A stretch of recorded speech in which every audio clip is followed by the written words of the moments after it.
Hi hello ನಮಸ್ಕಾರ, welcome back to our channel. ನಾವು ಈ ವಿಡಿಯೋನಲ್ಲಿ ಕುಬೇರ ಮೂವಿನ ರಿವ್ಯೂ ಮಾಡ್ತಿದೀವಿ. ಈ ಮೂವಿನ ಡೈರೆಕ್ಟ್ ಮಾಡಿದ್ದಾರೆ ಶೇಖರ್ ಅವರು ಮತ್ತು ಮೇನ್ ರೋಲ್ ನಲ್ಲಿ ಧನುಷ್, ನಾಗಾರ್ಜುನ್ ಮತ್ತು ರಶ್ಮಿಕಾ ಅವರು ಮಾಡಿದ್ದಾರೆ. ಕಥೆ ಬಗ್ಗೆ ಮಾತಾಡಿದರೆ ಒಬ್ಬ corrupt business man corrupt politicians ಗಳಿಗೆ ಬ್ಲಾಕ್ ಮನಿನ ವೈಟ್ ಮಾಡ್ಕೊಡೋದಕ್ಕೆ ಒಬ್ಬ ಎಕ್ಸ್ ಸಿಬಿಐ ಆಫೀಸರ್ ನ ಹೈರ್ ಮಾಡ್ಕೊಂತಾನೆ.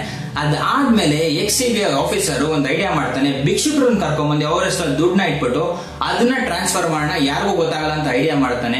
ಆ ಭಿಕ್ಷುಕರಲ್ಲಿ ನಮ್ಮ ಧನುಷ್ ಅವರು ಕೂಡ ಒಬ್ರು. ಭಿಕ್ಷುಕರ ಹೆಸರಲ್ಲಿರೋ ದುಡ್ಡನ್ನ ವಾಪಸ್ ಟ್ರಾನ್ಸ್ಫರ್ ಮಾಡ್ಕೊಂಡ್ಮೇಲೆ ಅವ್ರನ್ನ ಕೊಲೆ ಮಾಡೋಣ ಅಂತ ಪ್ಲಾನ್ ಅಲ್ಲಿ ಇರ್ತಾರೆ. ಆದ್ರೆ ಧನುಷ್ ಅವರು ಬೈ ಚಾನ್ಸ್ ಆಗಿ ಎಸ್ಕೇಪ್ ಹೋಗ್ತಾರೆ. ಅದಾದ್ಮೇಲೆ ಧನುಷ್ ಅವ್ರ ಲೈಫ್ ಅಲ್ಲಿ ಏನಾಗುತ್ತೆ, ರಶ್ಮಿಕಾ ಅವ್ರು ಹೇಗ್ ಸಿಗ್ತಾರೆ, ಮತ್ತೆ ಆ ಎಕ್ಸ್ ಸಿಬಿಐ ಆಫೀಸರ್ ಅವ್ರ ಕತೆ ಏನಾಗುತ್ತೆ ಅನ್ನೋದೇ ಸ್ಟೋರಿ.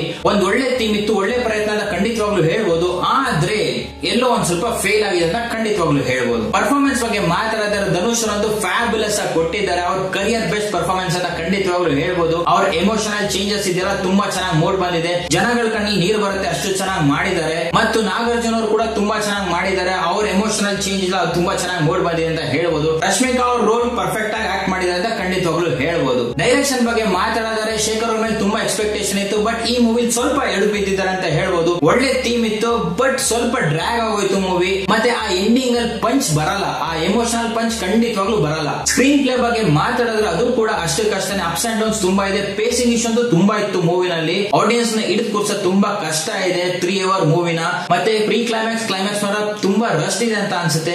ಆ ಎಮೋಷನಲ್ ಪಂಚ್ ಬರದೇ ಇಲ್ಲ. ಬಂದಿದ್ರೆ ಚೆನ್ನಾಗಿರ್ತಿತ್ತು ಮೂವಿ ಅಂತ ಖಂಡಿತವಾಗ್ಲೂ ಹೇಳ್ಬೋದು. ಮ್ಯೂಸಿಕ್ ಮಾತ್ರ ಮೂವಿ ತುಂಬಾ ಚೆನ್ನಾಗಿತ್ತು. ಆ ಬಿಜಿಎಂ ಜನಗಳನ್ನ ಹಿಡಿದು ಕೂರ್ಸುತ್ತೆ ಅಂತ ಹೇಳ್ಬೋದು. ಇಂದ ಖಂಡಿತವಾಗ್ಲೂ 3 hours ಕೂಡ ತುಂಬಾ ಕಷ್ಟ ಆಗ್ತಿತ್ತು. ಚೆನ್ನಾಗಿ ಮೂಡ್ ಬಂದಿದೆ. ಸಿನಿಮಾಟೋಗ್ರಫಿ ಇನ್ನೂ ಚೆನ್ನಾಗಿ ಮಾಡಬಹುದಿತ್ತು, ಎಲ್ಲೋ ಒಂದ್ ಸ್ವಲ್ಪ ಎಡು ಬಿದ್ದಿದೆ ಅಂತ ಖಂಡಿತವಾಗ್ಲೂ ಹೇಳ್ಬೋದು. ಎಡಿಟಿಂಗ್ ಮಾತ್ರ ಖಂಡಿತವಾಗ್ಲೂ ಚೆನ್ನಾಗಿ ಮಾಡಬಹುದಿತ್ತು. 2 hours 15 minutes ಮೂವಿ ಮಾಡಿದ್ರೆ ತುಂಬಾ ಚೆನ್ನಾಗಿರೋದು. ಲೆಂತಿ ಸೀಕ್ವೆನ್ಸಸ್ ತುಂಬಾ ಡ್ರ್ಯಾಗ್ ಅನ್ಸುತ್ತೆ ಮೂವಿ. ಜನಗಳನ್ನ ಇಟ್ಟು ಕೂರ್ಸೋದು ನಿಜವಾಗ್ಲೂ ಕಷ್ಟ ಇದೆ. ಫೈನಲ್ ವರ್ಡಿಗೆ ಕೇಳ್ಬೇಕಂದ್ರೆ ಶೇಖರ್ ಅವ್ರ ಮೇಲೆ ತುಂಬಾ ಎಕ್ಸ್ಪೆಕ್ಟೇಷನ್ ಇತ್ತು. ಕುಬೇರ ಮೂವಿ ಹಂಗಿರುತ್ತೆ ಹಿಂಗಿರುತ್ತೆ ಅಂತ. ಟ್ರೈಲರ್ ತುಂಬಾ ಚೆನ್ನಾಗಿ ಬಂದಿತ್ತು, ಬಟ್ ಮೂವಿ ಖಂಡಿತವಾಗ್ಲೂ ಒಂದ್ ಸ್ವಲ್ಪ ಎಡು ಬಿದ್ದಿದೆ ಅಂತ ಹೇಳ್ಬೋದು. ಒಳ್ಳೆ ಕಾನ್ಸೆಪ್ಟ್ ಇತ್ತು, ತುಂಬಾ ಚೆನ್ನಾಗಿ ಎಕ್ಸಿಕ್ಯೂಟ್ ಮಾಡಬಹುದಿತ್ತು, ಬಟ್ ಸ್ವಲ್ಪ ಫೇಲ್ ಆಗಿದ್ದಾರೆ. ಮೂವಿ ಆಡಿಯನ್ಸ್ ನ ಖಂಡಿತವಾಗ್ಲೂ ಅಟ್ರಾಕ್ಟ್ ಮಾಡುತ್ತೆ. ಯಾಕಂದ್ರೆ ಧನುಷ್ ಒಳ್ಳೆ ಪರ್ಫಾರ್ಮೆನ್ಸ್ ಕೊಟ್ಟಿದ್ದಾರೆ. ಅವ್ರ ಪರ್ಫಾರ್ಮೆನ್ಸ್ ಗೋಸ್ಕರ ಹೇಳ್ತೀನಿ, ಒಂದ್ ಖಂಡಿತವಾಗ್ಲೂ ಥಿಯೇಟರ್ ಒಂದ್ಸತಿ ನೋಡಿ ಅನ್ಬಿಟ್ಟು. ಯಾಕೆಂದ್ರೆ ಅವ್ರದ್ದು ಕರಿಯರ್ ಬೆಸ್ಟ್ ಪರ್ಫಾರ್ಮೆನ್ಸ್. ನಾನು ಈ ಮೂವಿಗೆ 3 out of 5 ರೇಟ್ ಮಾಡ್ತಾ ಇದ್ದೀನಿ. Thank you for watching. See you in the next video.